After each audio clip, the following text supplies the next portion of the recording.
everybody, Ryan here, or MandRproductions, with my review of the 2019 LEGO Star Wars Advent Calendar. And honestly, my initial impressions on this set when I saw the pictures were that it's the best Advent Calendar in probably 3 or 4 years. So I'm actually really excited to get into this one and show you guys everything inside. Its set number is 75245, titled LEGO Star Wars Advent Calendar. It includes 280 pieces, and in the US, it retails for $40. So we're gonna have tons of cool stuff inside. The box art looks really clean. Of course, some of the white LEGO Star Wars box art that we had from this year, one of the classic LEGO Star Wars logo.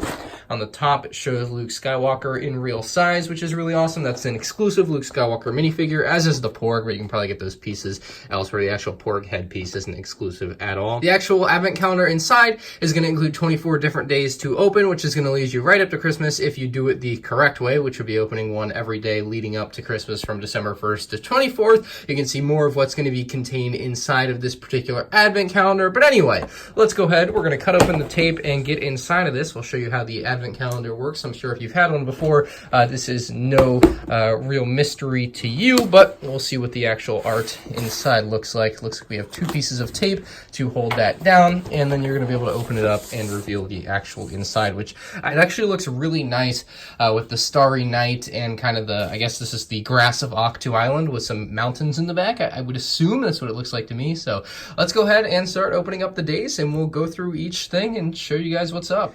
So I'll save you the trouble of showing you every single opening, but we'll do day 1 just so you kind of get the idea. You just push in on this little tab, you push back, and then you pull forward, and just like that, you open it up. Looks like we have the Star Destroyer from the new trilogy in here, so it'll show the instructions on the inside flap, and you'll build it out of those. They're not step-by-step like normal LEGO instructions. They kind of have to fit them on a flap. The inside material looks like it's like this cardboard synthetic material. It's not plastic, which is better for the environment, I would assume. It's a lot more biodegradable if you throw this away. So that's day 1. Let's build this up, and then I'll just kind of build everything else, and then I'll show you it all at once. I think would be the easiest process for this type of review.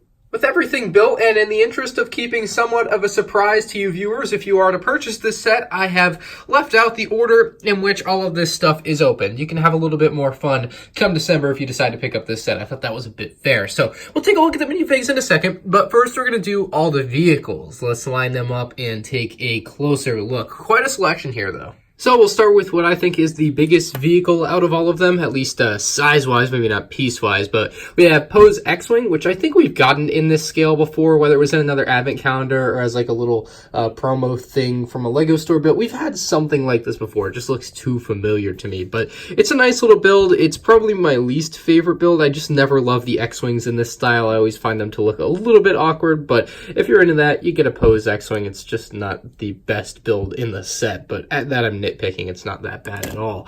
We have Kylo Ren's shuttle, which looks beautiful in its black color, unlike the original LEGO Star Wars set of this. Of course, with the Rise of Skywalker, we are getting a new set of this in full size in black like this, and this looks beautiful. The wings can fold down like this if you really want them to, although they're not supposed to. They're either supposed to be in the landed position or just kind of hovering, and then I think this is for like flight like that. So you get a couple different poses with that Kylo Ren shuttle there. We have a droid escape pod, which is a simple design, nothing really special about it. It's just a droid escape pod.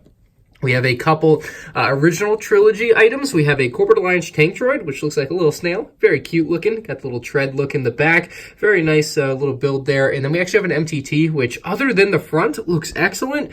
The front, I can't get on with that. It just looks so weird. I guess if you look at it from the front end, it looks fine, but this piece just hanging here just doesn't work for me. So that's where I'm at on the MTT. I don't know how they could have made it better, but it just doesn't work for me. It looks a little bit too awkward at the front. We have the First Order Star Destroyer. Pretty flat look to it, but it's the First Order Star Destroyer, I believe. Looks very nice. Would have been cool to get Snoke's Star Destroyer in this set, but unfortunately they just went with the First Order one here. But very cool little micro build.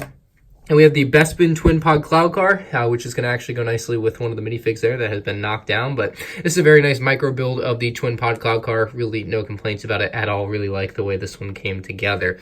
Then we have a Resistance Troop Transporter. This is a set that they made back in 2016. Kind of weird to see in this set, in my opinion, but it's here and it looks decent enough, I suppose. It's, again, not my favorite ship from the Star Wars universe, but still not too bad.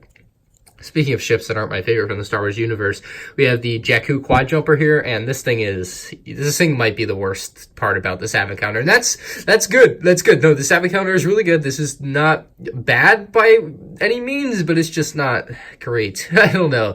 I don't love the Jakku quad jumper. Just not my favorite ship from Star Wars. As far as like non-vehicle things we get that aren't minifigs or characters, we have, I assume, Jakku Island here, and that would be like Ahch-To or Luke's hut, I think is what they're going for here in a very micro scale. We have the Hoth, defense of Hoth, whatever you want to call it, Hoth Echo Base build here with the ion cannon built into the side of the snow mountain, which for a micro build, this is actually really, really good.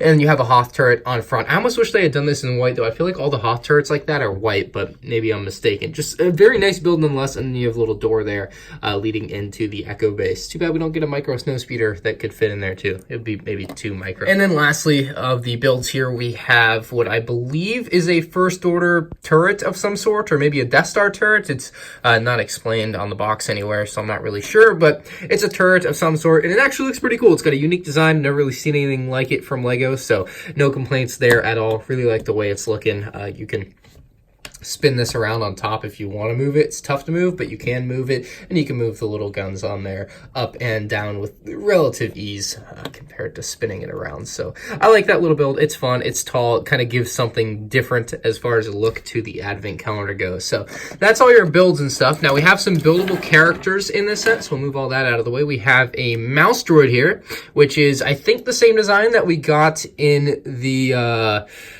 the Darth Vader's Castle set from early 2019, or technically late 2018, but it's a 2019 set, so you get a mouse droid in a pretty cheap set here, so if you don't have the new design for the mouse droid, there you go. We also have the brick-built Minok here, which is, I believe, the exact same from the UCS Millennium Falcon, so this is now in a super cheap set, and the figure or character is no longer really rare at all, so that's kind of crazy to me. I think I sold the one that I had originally for like $70, which is crazy. Like, I almost feel bad about that now that this is in such a cheap set, but that was 2 years ago. Another brick-built character we get is this awesome Christmas gift theme GONK Droid. It's got the bow on top. It's got like the crosses of the what would be like the wrapping paper. It's got green and red as the color scheme, and it's got its little legs. This is like the coolest Christmas themed brick built character, I think. Like, this is awesome. I mean, technically the Porg may be coming up, but like I feel like this as a brick built character, the Porg I feel more like is more like a minifig, but oh my god, this is like, what a character they have put together here. I love this so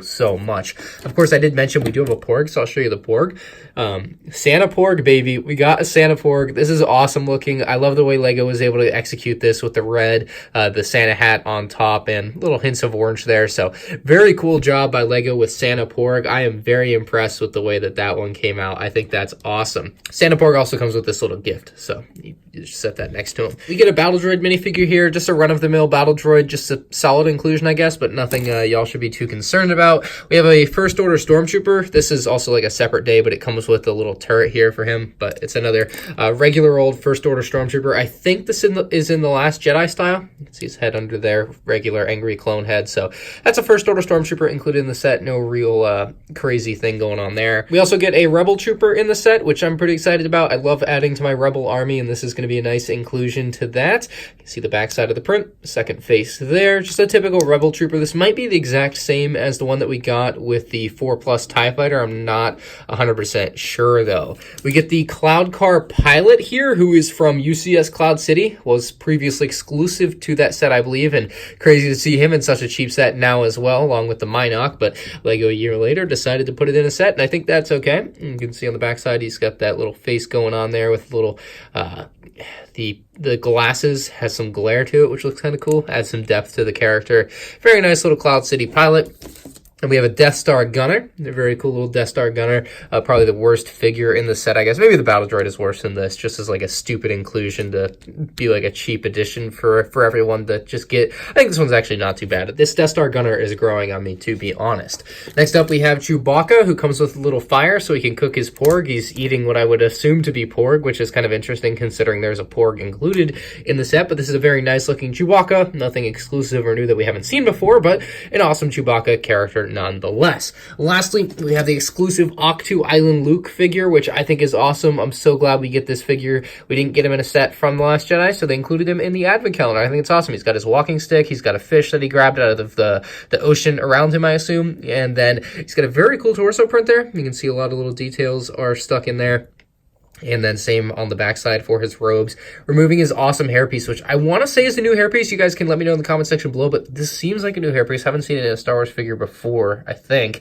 We'll have his back face with a nice little look there with his beard and everything going on. Let's see if we can get that to focus. There you go. He looks sad. He looks so depressed. Oh my god. Tell me he doesn't look depressed, because he looks depressed. So let's go ahead. We'll take a look at everything in the advent calendar at once, and I'll give you my final thoughts on the set. And here is everything included in the advent calendar. This set is $40. You get 7 actual minifigs. You get a few things you could call minifigs, kind of, sort of, not really. You get some awesome micro builds, mini builds, whatever you want to call them. And I actually think the mini builds in this set have been really well done. There have been some years with the Star Wars advent calendar that I've been let down. This is not one of them. You get the exclusive Luke minifig, the exclusive Santa Porg figure. You get this awesome gift-wrapped GONK Droid. And I think LEGO's playing into the GONK memes to some degree there. Like, that's an awesome GONK Droid. You have a Minok, which is otherwise exclusive. The Bespin Twin Pod Cloud Car Pilot, which is otherwise exclusive, hard to find. Like, great figure selection. No complaints there at all.